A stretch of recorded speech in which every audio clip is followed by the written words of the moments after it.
Hello friends, Radhe Radhe, जय श्री श्याम। कैसे हैं आप सब? आई होप अच्छे होंगे, मैं भी अच्छी हूँ। तो आज मेरे इस ब्लॉग में मैं आपका वेलकम करती हूँ हाथ जोड़ कर। और इधर मेरी चाय बनने लग रही है। और सुबह के ये देखिए, सुबह के 5 साढ़े 5 बजे का टाइम है। आज इसके पापा भी उठ गए हैं जल्दी, तो हम दोनों ही चाय पियेंगे। चाय मेरी बनने लग रही है। और रात को मैंने देर तक काम किया था, सिलाई देर तक की थी क्योंकि अर्जेंट सूट था। और फिर बाकी का बचा हुआ काम मैं सुबह करूँगी। तो ये है कि रात को मुझे लेट हो गया था, 10 बज गए, साढ़े 10 बज गए थे। तो फिर इसके पापा भी कहने लगे कि सिलाई अब बंद करो, बाकी सुबह करना, बाकी काम बाद में करना। तो इधर मैं दिखा देती हूँ आपको मैंने क्या सिलाई की थी, जो कि ये मैंने अपने दूसरे चैनल पे भी डाल रखी है। इसकी कटिंग और स्टिचिंग की वीडियो दोनों शॉर्ट भी डाल रखी है, और इससे पहले भी मैंने वीडियो में आपको बताया हुआ है। इसकी कटिंग थोड़ी बहुत शेयर कर रखी है, और इसकी कुर्ती की भी जो स्टिचिंग है वो शेयर कर रखी है आपको। तो मैं इस पैंट की स्टिचिंग कर रही थी रात को, ठीक है। और तबीयत हो रखी थी मेरी बिल्कुल ख़राब, जुकाम खांसी। मैंने जो आपको अभी भी लग रहा होगा कि मेरी जो आवाज़ है वो ठीक से नहीं आ रही है, वॉइस ओवर कर रही हूँ, फिर भी बीच बीच में मुझे खांसी भी हो रही थी, तो इसलिए मैंने ओरिजिनल साउंड बंद कर दी और मैं वॉइस ओवर कर रही हूँ। तो उसमें मेरे को जुकाम की आवाज़, आपको आवाज़ चेंज नज़र आ रही होगी। तो ठीक है, आप प्लीज़ मैनेज कर लीजिए। तो जी, इस तरह से मैंने रात को ये जो कुर्ती है वो, सॉरी पैंट है वो स्टिच कर दी थी। और ये कुर्ती है, ये कुर्ती मैंने स्टिच की थी। और ये पता है पश्मीना कपड़ा है, मोटा स्टफ़ है इसका। तो इसमें मैंने गला जो है वो बुकरम से नहीं बनाया, ना पेस्टिंग से, ना कुछ भी। मैंने ऐसा कुछ यूज़ नहीं किया, सिर्फ खाली पाइपिंग से बनाया है।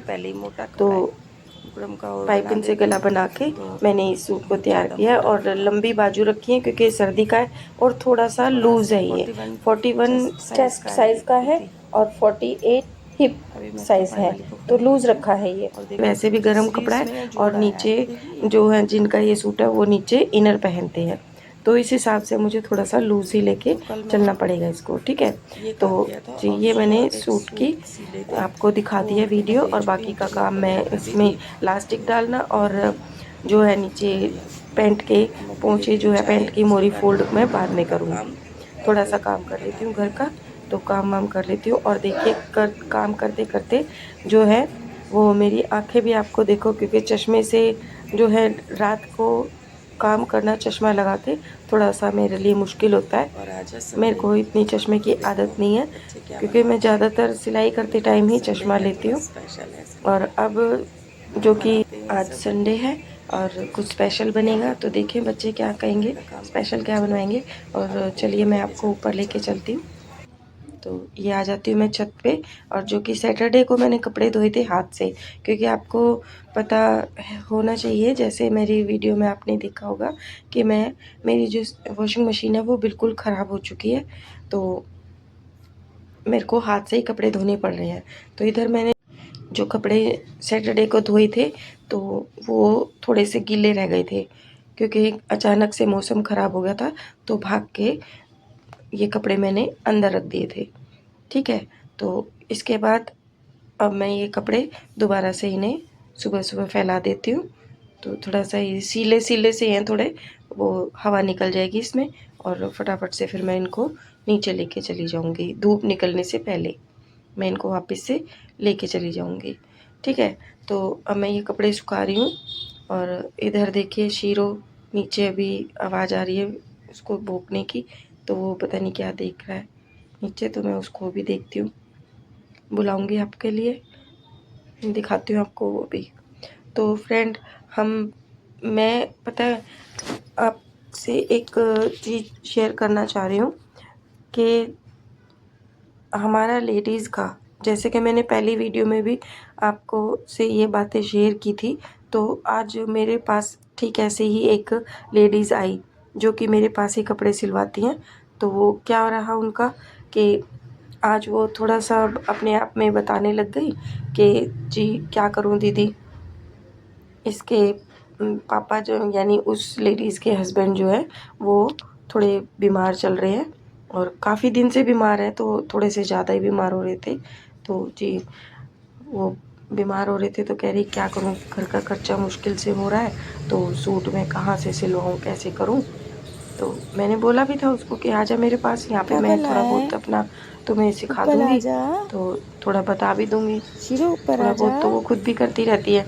स्टार्टिंग में तो वो पहले मेरे पास आई थी कि दीदी मेरे को स्टिचिंग सिखा दो, तो मैंने बोला भी था दोनों दरानी जेठानियों को कि आ जाओ मैं सिखा दूंगी स्टिचिंग। तो जब देखा कि मैंने थोड़ा सा उनकी ट्राई ली तो देखा तो बिल्कुल ज़ीरो थी, कुछ भी आता ही नहीं था उन्हें। तो फिर मैंने उन्हें बोला, सजेस्ट किया कि आप ना थोड़े दिन एनजीओ में सीखो। एनजीओ में थोड़ा सा पैसे भी कम लगते हैं और 3-4 महीने का कोर्स होता है स्टार्टिंग में, बाकी तो 6 महीने भी, मतलब ये है कि अगर डिप्लोमा चाहिए तो 6 महीने में दे देते हैं। लेकिन उन्होंने स्टार्टअप के लिए मैंने उन्हें बोला था कि 3-4 महीने आप आ जाके सीख लीजिए। तो उन्होंने वहाँ से सीखी, थोड़ा बहुत किया भी, लेकिन कुछ भी काटना हो या कुछ भी समझना हो तो मेरे पास आगे आ जाती हैं दोनों कि दीदी हमें ये बताओ वो बताओ। ठीक है मैं बता देती हूँ। लेकिन अब तो वो आज मेरे पास आई और कहने लगी कि दीदी ऐसे ऐसे बात है कि मेरी जो है वो इसके पापा घर बैठे हुए हैं काफ़ी दिन से, महीनों से, मतलब साल सारा ही हो गया कि उनकी तबीयत ठीक नहीं है। तो आप उन्हें थोड़ा सा मेरे को, मैं सिलाई कैसे करूं। तो मैंने तो बोला भी था उन्हें, क्योंकि वो स्टार्टिंग में क्या था, शादी से पहले वो जॉब करती थी। मैंने बोला भी था तो कि तुम्हारे हाथ में पैसे होने चाहिए। अब तुम बाहर जाके खुल तो चुकी हो, जॉब भी, बाहर आना जाना भी तुम्हारा हो रहा है, तो जॉब तो तुम के लिए बाहर जाने में तुम्हारी हिचकिचाहट खुली हुई है, ठीक है, तो तुम जॉब बाहर जाके कर सकते हो, कोई ढूंढो अपने लायक। कहती नहीं दीदी घर के नहीं जाने देंगे, शादी से पहले की बात अलग थी। मैं कहा ठीक है। तो फिर कहाँ आ जाती है बात कि जो उन्होंने स्टिचिंग सीखी हुई है उसी को थोड़ा सा ठीक से कर, सोच के समझ के चले, और थोड़े बहुत पॉइंट होंगे तो मैं बताऊंगी, आ जाओ मेरे पास मैं सिखा दूंगी, यहाँ बैठो मेरे पास। पर वो ये भी नहीं चाहती।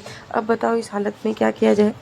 तो फिर मैंने उनको बोला देखो, तुम्हें जो है वो स्टिचिंग तो करनी ही पड़ेगी, या घर बैठे अगर चाहते हो तो स्टिचिंग कर सकते हो, और बाहर अपने जाके कहीं 2-4 सूट जैसे भी अपने आस पड़ोस की लेडीज़ को के लिए अपने पास सूट रख लीजिए, आपके सूट बिक जाएंगे।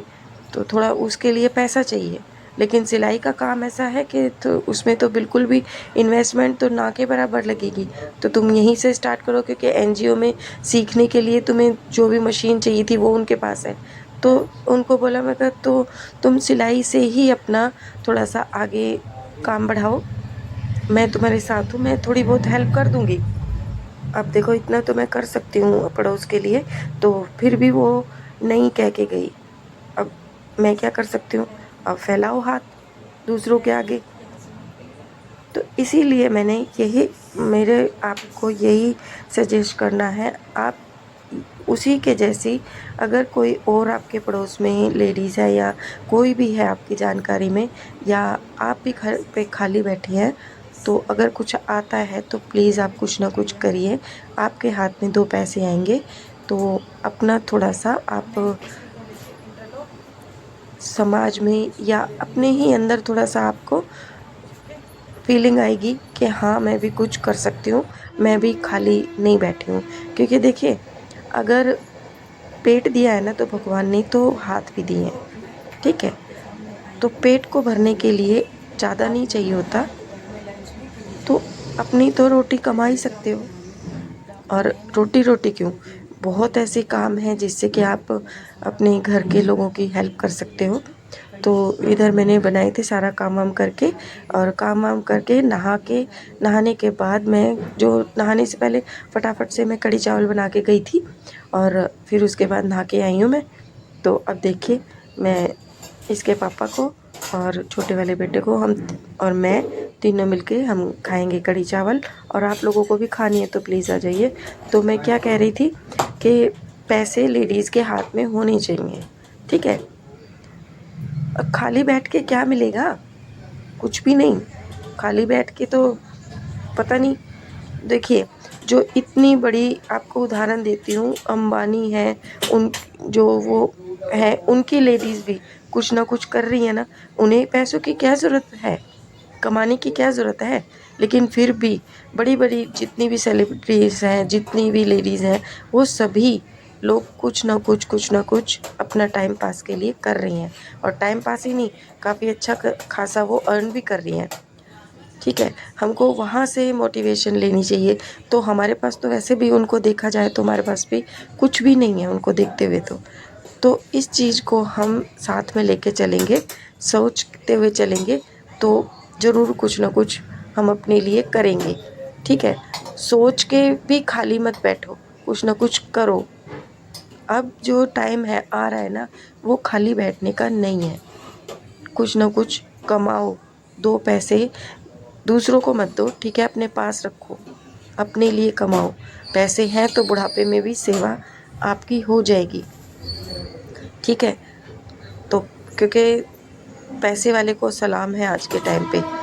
अगर आपके पास पैसे हैं तो डेफिनेट बुढ़ापे में आपकी सेवा ज़रूर होगी, क्योंकि कोई ना कोई आपके आप मतलब आपको ना देखते हुए, आपके पैसे को देखते हुए वो आपकी सेवा ज़रूर करेगा। ऐसा मेरा मानना है, क्योंकि मैं बहुत देख चुकी हूँ इन चीज़ों से, बहुत ज़्यादा मैं महसूस कर चुकी हूँ, क्योंकि मेरे आसपास में कुछ ऐसे बंदे थे कि मैं उन्हें बहुत अच्छी तरह से जानती हूँ, नाम नहीं लूँगी, बट बहुत ऐसे लोगों को जानती हूँ जो कि बुढ़ापे में उनके पास पैसा है, उनके आदमी की पेंशन है तो सेवा हो गई।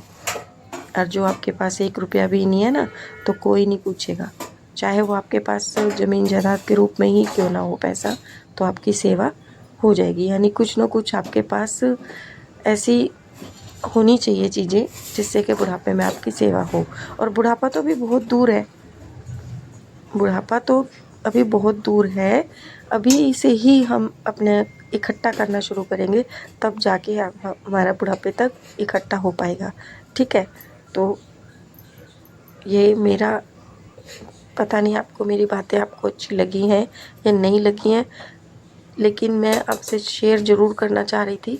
कई दिन से मेरे दिमाग में थी कि आपसे शेयर करूं, क्योंकि मैं उन लेडीज़ को देखती हूं, उनके बारे में सोचती थी, तो मेरे दिमाग में आया कि मैं आप लोगों से, अपनी फ्रेंड से ये बातें शेयर करूं, तो मैंने कर ली है। ठीक है, तो अब देखिए,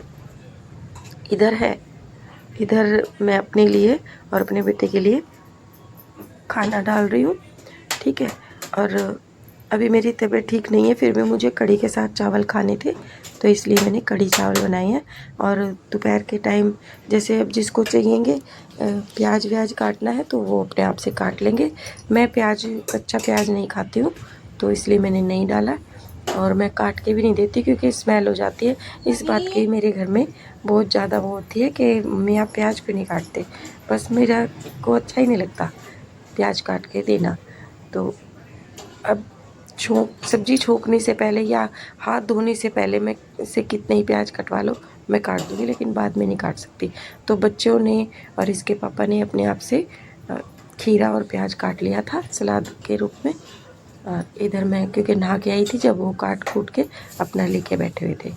तो कच्चा प्याज तो ना तो मैं खाती हूँ और ना ही मैं काट के देती हूँ सलाद में, ये लोग अपने आप काट लेते हैं। ठीक है जी, तो अपने बेटे को पहले तो मैं चावल दिखा के आई थी कि कितने डालूं, क्योंकि बाद में बच जाएंगे तो फिर वो इधर उधर ही बेकार ही जाएंगे। तो ये भी बेटा भी मेरे साथ तरह से ही खाना खाता है कि हाथ धो के अच्छी तरह से हाथ धो लेगा, और कढ़ी चावल हाथ धो के और हाथ से ही खाने अच्छे लगते हैं। ठीक है, इधर उसके कढ़ी चावल में थोड़ा सा मैंने घी डाल दिया था, और इसके पापा के भी चावल में कढ़ी में घी डाल दिया था थोड़ा सा। इधर मैं खाऊंगी बिना घी के, क्योंकि मेरे से मैं थोड़ा घी कम ही खाती हूँ, और कढ़ी मैंने ज़्यादा डाल ली थी। इस तरह से मैं भी एक हाथ से ही खाऊंगी। पहले मैं चेक करूँगी कि मैं, देखिए आप आगे वीडियो में आपको देखने को मिलेगा।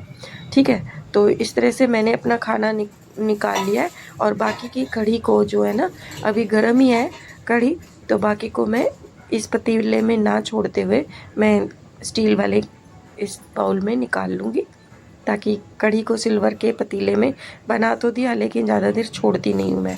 वैसे बनाना भी नहीं चाहिए, पर क्या करूँ, इतना बड़ा पतीला था ही नहीं मेरे पास कि मैं कढ़ी, जो कि स्टील के पतीले में तो वैसे लग जाती है, तो मैं सिल्वर के पतीले में ही कढ़ी बनाती हूँ, लेकिन उसको जल्दी से ही दूसरे बर्तन में चेंज कर देती हूँ। तो जी अब मैं ये कढ़ी खा लूँगी और रात को भी मैं ये कढ़ी इस्तेमाल करूँगी। मैंने डबल बना लिया है, ठीक है। अब पतीले में पानी डाल के थोड़ी देर इसको छोड़ दूँगी, फिर इसको बाद में मांज दूँगी, ठीक है। और मैं इतने खाना खा लेती हूँ।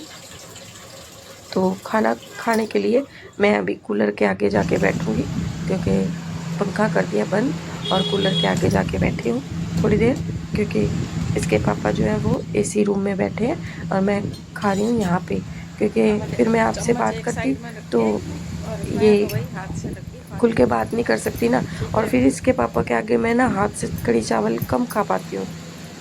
मुझे थोड़ा सा ऐसे खुल के फ्री होके खाना अच्छा लगता है, ठीक है। कढ़ी चावल पहले मैंने चम्मच से ट्राई किए, पर मुझे स्वाद नहीं आया, तो फिर मैंने चम्मच साइड में रख दी और फिर मैं भी हाथ से खाने लगी। तो इसके पापा के आगे मैं हाथ से कम खाती हूँ, ठीक है। तो इधर मैं फ्री होके बिल्कुल आराम से खा पा रही हूँ। तो जी ठीक है, इधर मैंने कैमरा साइड में रख दिया और मैं खा लेती हूँ और आपसे बातें भी करती रहूँगी। और आप लोगों को खाने हैं तो प्लीज़ आप भी आ जाइए, कढ़ी चावल बहुत रखे हैं, आप भी आ जाइए। और इन दिनों में तो पता है हमारे क्या कहावत है कि अगर घर बसाना है ना, तो बड़े से बड़े जो ज़मीन जायदाद भी हो ना जिनके, तो वो क्या खाते हैं, हफ्ते की पूरी सब्जी और हफ्ते का पूरा आपका मेन्यू क्या होता है उनका, जो कहावत होती है ना कि 2 दिन कढ़ी, 2 दिन दाल, 2 दिन चटनी, ठीक है। और 1 दिन है जो वो आप अपनी मर्जी का बना सकते हैं। तो क्या क्या बोल रहा है मैंने अभी आपको, 2 दिन कढ़ी हफ्ते के, 2 दिन कढ़ी, 2 दिन दाल और 2 दिन चटनी, और आपका हफ्ता निकल जाता है। फिर 1 हफ्ता 1 दिन बचता है, वो आप कुछ भी खा सकते हैं, ठीक है। और मेरी मम्मी कहती है चम्मच से खाने की क्या वो है, जब भगवान ने 5-5 उँगली दी हैं आपको, 5-5 उँगलियाँ 5 ये जो चम्मचें दी हैं ना भगवान ने, तो चम्मच की क्या ज़रूरत है, नकली चम्मच की। तो हाथ से खाओ और पेट भी भरेगा और मन को तृप्ति भी होती है, ठीक है। तसल्ली सी हो जाती है कि हाँ हमने खाना बहुत अच्छी तरीके से खाया। ये देखिए मैं कैमरा बैक करके और आपको दिखा रही हूँ कि किस तरह से मैं खा रही हूँ, और इतनी जल्दी जल्दी बातें करते करते मैंने खाना भी फिनिश कर दिया, ठीक है।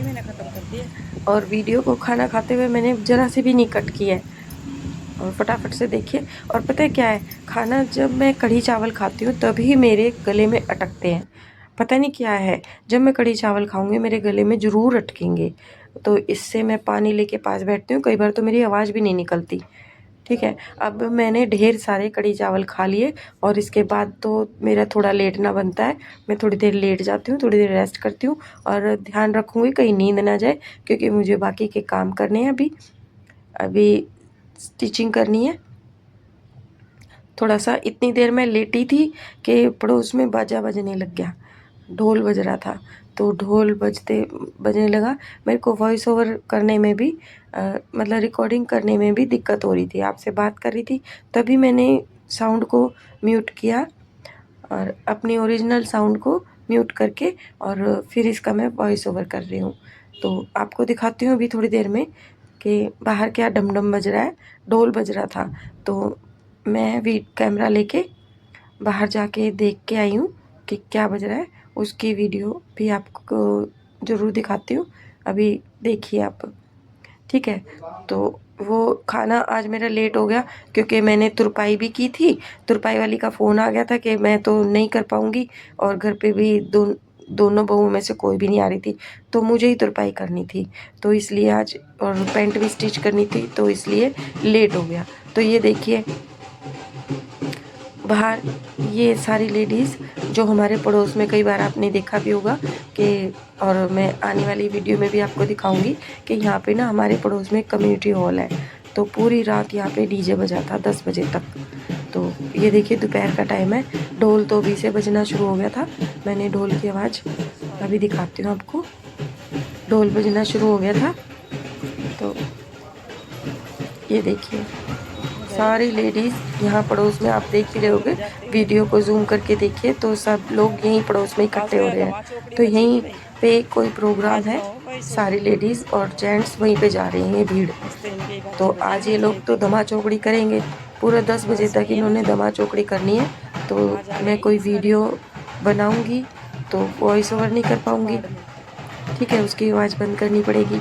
तो ये देखिए सारी लेडीज़ वहीं पे इकट्ठी हो रही है, कोई फंक्शन है यहाँ पे इन लोगों का। तो हमें तो बहुत इन्जॉय हुआ, तो बहुत घर तक हमारे यहाँ तक साउंड आ रही थी, सारी डीजे बजने की, सारे गाने वगैरह बज रहे थे। तो फ्रेंड्स वीडियो को मैं यहीं एंड करती हूँ, मिलती हूँ नेक्स्ट वीडियो में। आपको वीडियो अच्छी लगी हो, मेरी बातें अच्छी लगी हो तो वीडियो को मेरे लाइक कीजिए, चैनल को सब्सक्राइब कीजिए। मिलती हूँ नेक्स्ट वीडियो में, तब तक के लिए bye bye, goodbye friends, bye bye.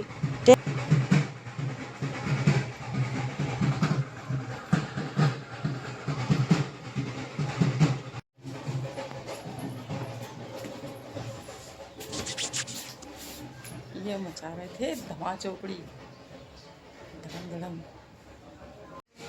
कितने हरे भरे हरे